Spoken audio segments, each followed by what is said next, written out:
Hello and welcome back to the KCC channel. I'm Rob and I hope you're having a wonderful day today. Today we're jumping into some Tales from Retail. Our first story today comes to us from Maya the Strange One, listening to failed robberies unravel over a radio. Let's jump right in. So I started a retail job at a store that had just opened up in my city a couple months ago, and I've been waiting for the day to finally tell a fun tale. I have had a couple of run-ins with low-key Karens, for instance. On the store's opening day, I had a Karen ask me where the business shirts are. I showed her, and she said she wanted a 3-pack of business shirts. I apologized and said that we didn't have 3 packs of business shirts, and she huffed and said, "You work here, and you don't know where anything is," before walking off. Yeah, it's everyone's first day. Of course we're not going to know everything, laugh out loud. But I digress. The story that this post is referring to just happened on my shift that I just got off of a couple hours before writing this post. For this story to make sense, our store has these push-to-talk devices. I'm unsure how many other retail stores do this, but I'm guessing it's commonplace. Basically, walkie-talkies that are fed through an earpiece.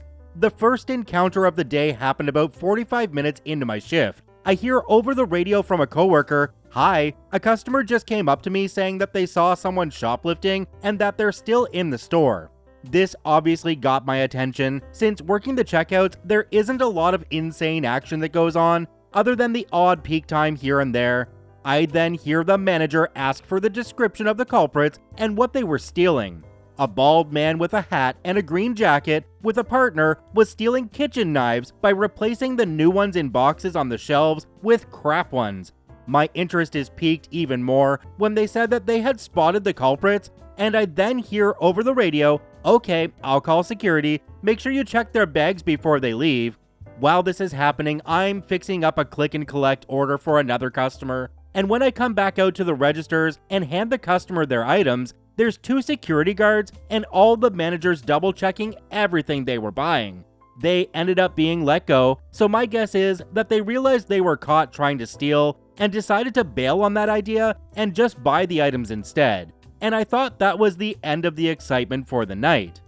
But then it happened again. Not even an hour after the first event, I'm back at the registers and I hear the manager come on the radio and say, "Hi everyone on level 1. I would like you to keep an eye on a young blonde woman. She's wearing a gray jumper and is acting really dodgy, just a heads up." Me and my coworkers at the checkouts all give each other a look, wondering what's going on. Then about 5 minutes later we hear, "Definitely keep an eye out for her. She's definitely stealing stuff."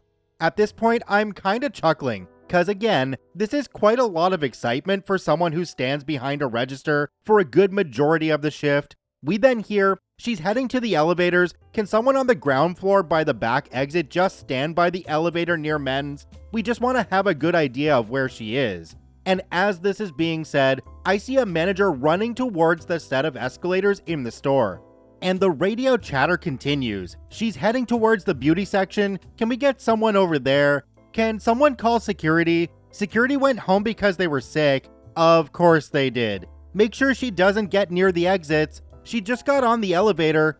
I'm keeping watch by the elevator, kind of looking around, not really sure what to do at this point. Just kind of thinking, what the F is going on? Only to then hear over the radio, "She's gone into the basement," which made me chuckle again because the basement level hasn't been finished in our store yet and is obviously a dead end. The rest of what happened was told to me by the manager, who caught her. He chased her into the basement and into a corner where he started taking pictures of her. I'm guessing for the police so they know her appearance, and she immediately started freaking out and crying. After this, she yelled, "I've got nothing to lose," and charged at the manager, which obviously got him to back off real fast, and she then managed to get out of the store empty-handed. We scanned all of the goods she had picked up and determined that she nearly stole $250 worth of goods, including a small TV monitor, Lego sets, clothes, etc. In the end, we kind of all came to the conclusion that it was likely a junkie trying to steal stuff from our store so she could sell it on Facebook Marketplace or eBay to make a quick buck. The next half hour over the radio was them just describing the security camera footage, like the moment she realized she was caught, how desperately she was trying to get away, how funny it was seeing the managers chasing her around, and so on. part of me wants to feel bad for the thief because it definitely sounded like she was in a really rough place, what with how the manager described her reaction to getting caught stealing so much. But at the same time, I can't help but feel like she was likely going to sell that stuff to get another hit of ice or something. But I guess the thing I got out of this is that there are quite a lot of eyes on you in retail stores, even if it may not seem like it. Anyway, just thought I'd share that experience with you guys. Was quite an exciting night for me. This story completely reminds me of why most stores have a policy where you're not allowed to confront a shoplifter. This person was stealing knives. They're armed. Do you think that's a good idea? Do me a quick favor, have a look down below the video. If that subscribe button's still red, it means you're not actually subscribed to the KCC channel. Please hit that subscribe button for more daily Reddit stories. Our second story today comes to us from TilePlast26. Customer orders something, doesn't give the gate code to get into where she lives. Let's jump right in. So this happened Friday, both funny and annoying. I work in a retail business that sells lumber. My job is mostly just deliveries. I had 2 deliveries loaded onto my truck. The second delivery was for a town that we very rarely deliver to due to distance, which was over an hour drive away. But it was decided since I was 3/4 of the way there with my first delivery, I'd drop off the item. The customer was called by staff in the store to let them know I was coming that morning as far as I'm aware. The item was a roll of plastic 8 feet long but light. I finished my first delivery and tried punching in the address for the second in my GPS. There were some issues with the location because the road names weren't matching on the GPS with what my order form said. I give the customer a call to confirm the address, but all I get is a voicemail. So I leave her a message saying I'm on my way, but to call me back so I can confirm where they are. I drive to where the GPS took me, and there was no road or house number that matched. I try calling the customer again, no answer. So try Googling the street in my phone, and a result came up for a little retirement trailer park on the north end of town, and I was on the south end. After fighting through traffic for over 10 minutes, I arrive. I recognized the park right away. This place required a gate code to get in. This gate is only meant for stopping vehicles. There were sidewalks on either side. I call the customer again, no answer. So I called the administration for the park and explained the situation. They said if I type the customer's house number into the keypad, it will call down to their unit and they have an override. But if the customer didn't answer, I unfortunately can't get in. So I tried the keypad, nothing happened. I look up a map to see where her unit is, and it was about half a mile from the front gate. I called down to my store and talked to the worker who did the order. They were pissed with the customer, saying her telling us there is a gate would be very helpful to know. She tells me she'll try phoning and to hold tight. After 10 minutes, I get a call back from my coworker saying she can't get a hold of the customer either, and she didn't want to have me not deliver the item since it would be a long drive back. So she told me if I could walk to her unit, let her know that I am there, I can walk back and get my truck to deliver her item. As I prepare, I figured I might as well bring the item with me. It wasn't heavy and it would save going through the park twice. After 10 minutes of walking, I arrive and peer into the backyard and see the customer working. I call out, informing who I am, and I was pretty blunt in saying we had called multiple times because we didn't have any code to get through the gate. She asked me how I managed to get here, and I told her I walked with her item. She immediately started saying how sorry she was, how embarrassed she was, just saying sorry again and again and again. I just simply said, if you order anything more in the future, just remember to give us the gate code. She kept saying how sorry she was and told me to wait. I realized she was getting me a tip, so after a moment she came back, giving me a $5 bill. I know, kinda bad to think, but I thought, I walked a half mile with a large roll of plastic and you give me $5? I just kept polite and said thank you, and walked back to my vehicle with her saying how sorry she was. So on my walk back, I phoned my coworker, let them know what went on, and they told me when they phone the customer later, they'll be charging her a larger delivery charge considering what I had to do. This delivery probably took closer to an hour longer than it would have under normal circumstances.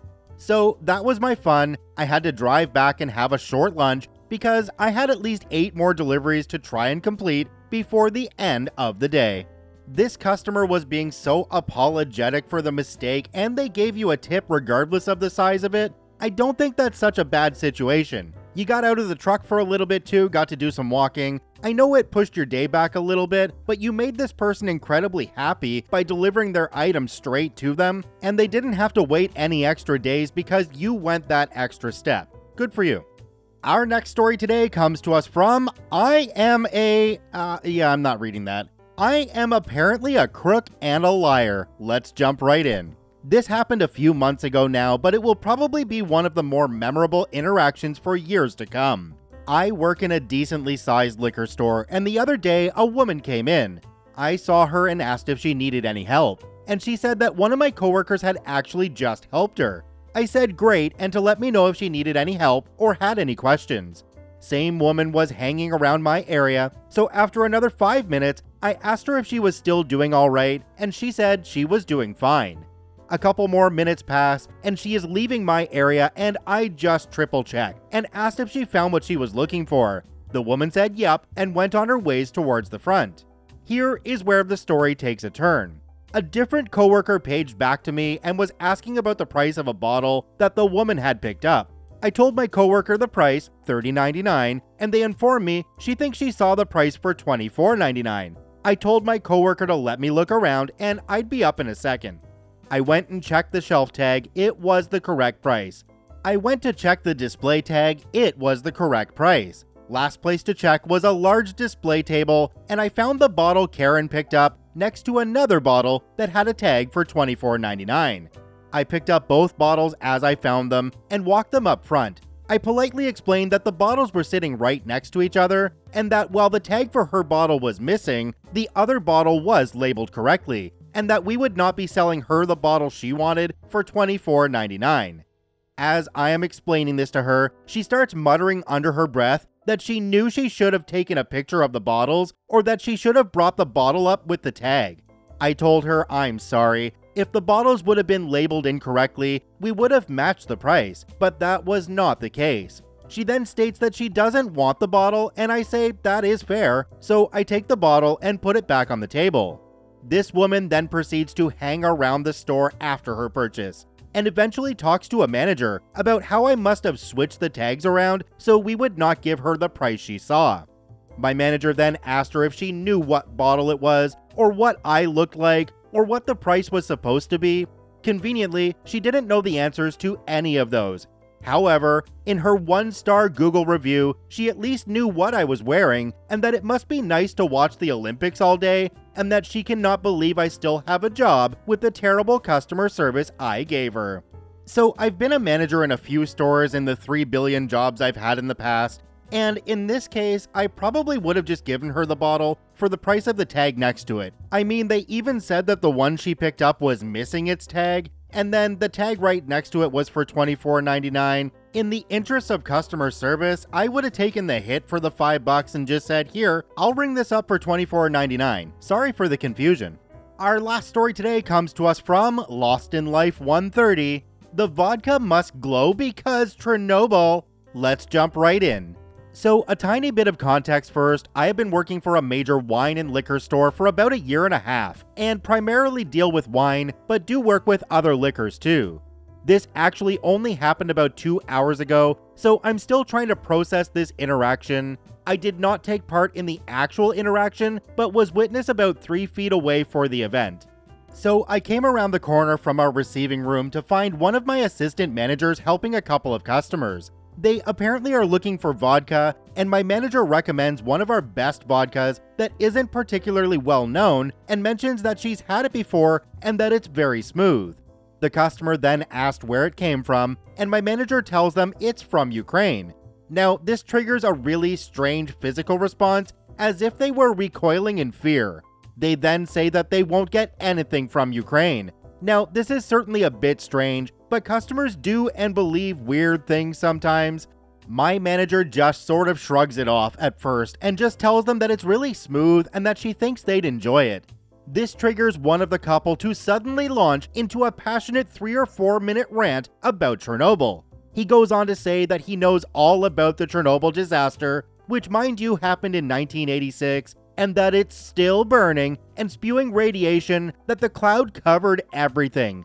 He mentioned that he knows that the famed elephant foot in the plant is going to burn for, in his words, 50,000 years, and that he is not going to even touch anything from Ukraine because he knows it's all radioactive and that's irresponsible for us to keep it in our store. This leaves both me and my manager completely speechless. I mean, how do you respond to that? The customers just sort of march off as if they'd won some great victory in an argument with us. I was totally speechless for a few minutes after because do people seriously think that this is still such an active problem in day-to-day life even now? I know that the Chernobyl nuclear power plant is an ongoing issue in Ukraine and that they are still trying to figure out what to do with it, but the radiation isn't near as widespread as it was in the first days after the disaster. But these people seem to genuinely believe that the entire country of Ukraine is an irradiated wasteland and that anything from there is inherently deadly or toxic to human life. Well, it's just clear in this case that the customer knows absolutely more than the regulating authorities. I mean, how dare that store stock radioactive vodka? In the end, I don't think you're really going to miss that customer, and I hope you gave them a little wave as they were walking out the door. Check out all 4 OPs linked in the description down below. I thank you for watching, have a wonderful day, and we'll see you tomorrow.